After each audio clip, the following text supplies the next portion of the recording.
Beautiful people, welcome back to our channel and thank you so much for joining the channel today. So in this video, without wasting more time, we are going to be talking about how you can show proof of funds to study in Sweden. But before we talk about the proof of funds part, please let's take a look at some of the things you should consider before you think or start thinking of moving to Sweden. Remember, HND is not accepted in most Swedish university. As a matter of fact, I don't think if you use HND you can apply to Sweden. It's very rare.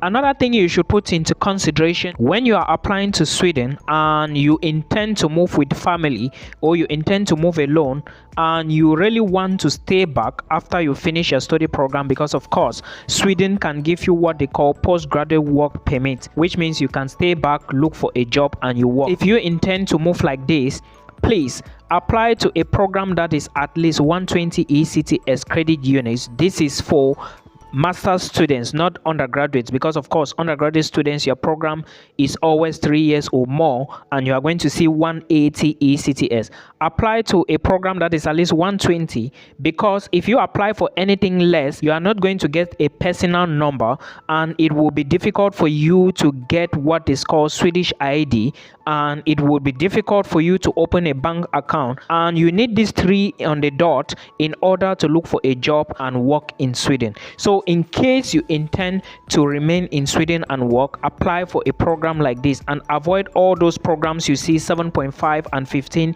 credit units. It's not advisable. I will not even advise you to take a 90 credit program or maybe a program for 60 credits. I will not advise you to do so. Remember, you can move with your family if you apply for a bachelor's, a master's or PhD program. And also don't forget that you as the applicant, the primary applicant, can work full-time in Sweden and your spouse can equally work full-time. But remember, your spouse, the person coming under you as a dependent, is under your permit, so he is working full-time because you are a student. So do not work full-time, rather concentrate on academics so that you can get the number of credits needed per semester, then renew your permit so that your spouse can always work, and of course you guys can rearrange it from there. Now let's take a look at some important points you need to put before we move to the proof of funds to study in Sweden. Remember that most programs in Sweden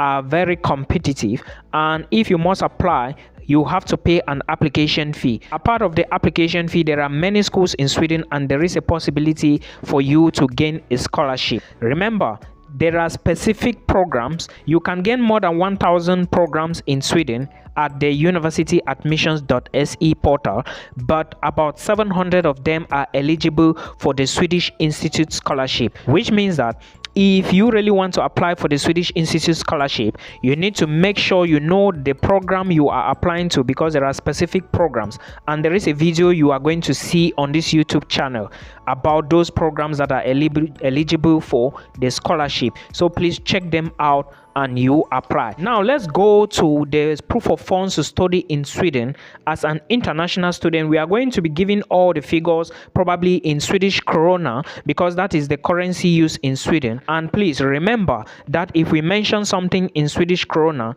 you can then convert it to your own local currency when it's time. All right, so please put all of this into consideration. I'm going to be using my jotter here. My name is Milton Fonkwa, if I didn't introduce myself, and if you are joining us for the first time, please share this video. Do not forget to like the video, because if you do share and like it, YouTube is equally going to help recommend to someone which it might help the person too. Thank you so much. Remember, if you are going to be moving to Sweden, if you want to study in Sweden, know that the money you have to use for your proof of funds can only be in your bank account. 1. 2, it can only be in your spouse's account. If you want to move with your spouse, then it must be in your spouse's account or your bank account. Nothing like a company want to sponsor me, nothing like your parents want to sponsor me, nothing like that. So please put this into consideration.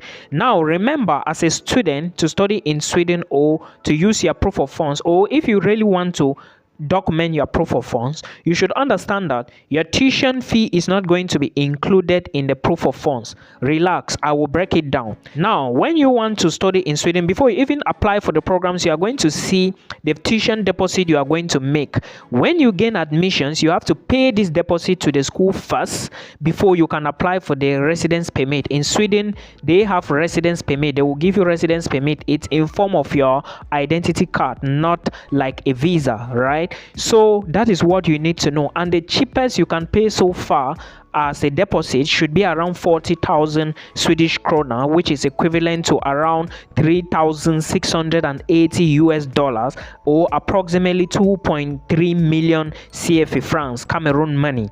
So please put this into consideration before you document your proof of funds, like showing your bank statement. You need to first of all have paid this money. The lowest should be around 2 million. Most of the schools, they charge you 3 million plus, so you should know this. Again, now when you are applying for your residence permit, okay, you must have paid, like I said, your tuition. You can pay the first installment first. It's not like you would pay the first installment first, and it's usually that amount I gave you. Like the cheapest is usually that amount. Remember, you can apply for a 1-year master's program or a 2-year master's program, but always put into consideration what I told you, because if you move to Sweden with a program that is not up to 120 ECTS, it looks more or less like you are a tourist. Yeah, there is a possibility you can change it, but don't do something that is going to stress you.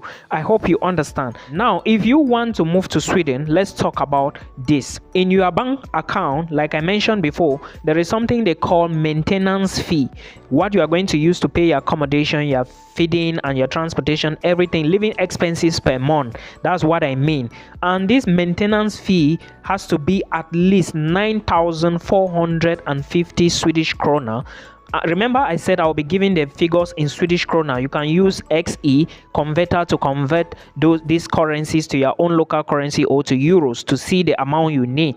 After you've paid that deposit that the school gave you, you still need to show an account with 9,450 Swedish krona inside of it. Now, this is not all. This is per month. So now you need to show that you have this money for at least 13 months or 12 months, but I would recommend 13 months. So you have to multiply the amount by 13. When you multiply the amount by 13, this is the money you need to be in your bank account for 1 year if you are moving alone as the main applicant, the student.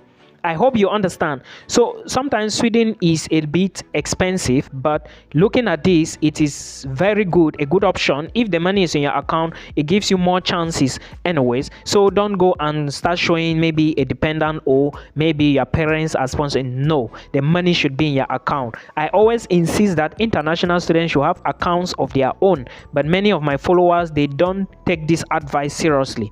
Now let's go to another part of the proof of funds. There are certain programs in Sweden called pilot programs, okay, and some international students usually apply to these pilot programs. Pilot programs simply means that they are still maybe undergoing some processes, right? If you doubt if your program is a pilot program, if you don't see it on the website mentioned there, always ask your university to clarify you. Now, in the case you are applying for a pilot program, which means that you are going to be getting a residence permit for 24 months, which is 2 years straight. They will be giving you for 2 years straight. You need to equally show proof of funds for 2 years straight. That is 24 months. So instead of you showing 13 times 9450, you now need to show 24 times 9450 SEK, which is the Swedish krona. You multiply the money, you are going to see how much you need in Swedish krona, and you can convert to US dollars or euros or to your own local currency.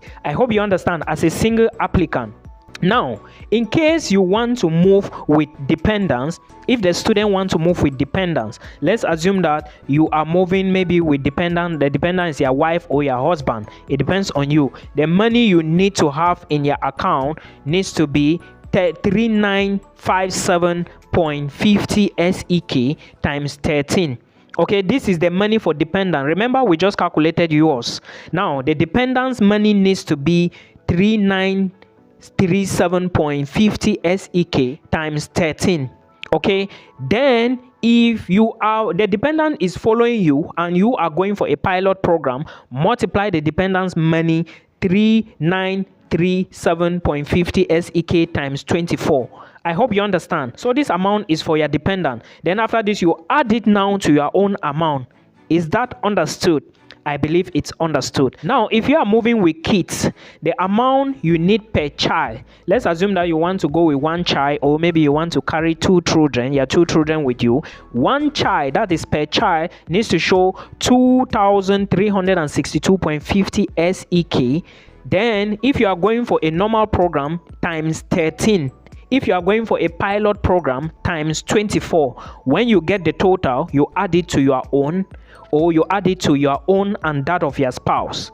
Is that understood? I believe this is understood, and probably many of you were complaining to me that your visas have been rejected and you don't know why your visas have been rejected. This is what you need. And if you are going with two children, please just do the calculation and you are going to see that it's very simple as ABC. So this is the information you need. All you need to do now is to start preparing the money, prepare the accounts you are going to use, maybe your own or that of your spouse. Then you get ready. When admissions is open, you apply. If you do not find a program you can apply for, wait for the next intake that is opening, which is probably next year. But this one that is starting in June, there are a variety of programs, though there will be less programs compared to the other intake. But again, make a decision on what you want to do. If Sweden is your destination, you can move with your spouse, right? So please decide on this, and we hope that you get your visa with due time, and we wish you all the best till we meet again.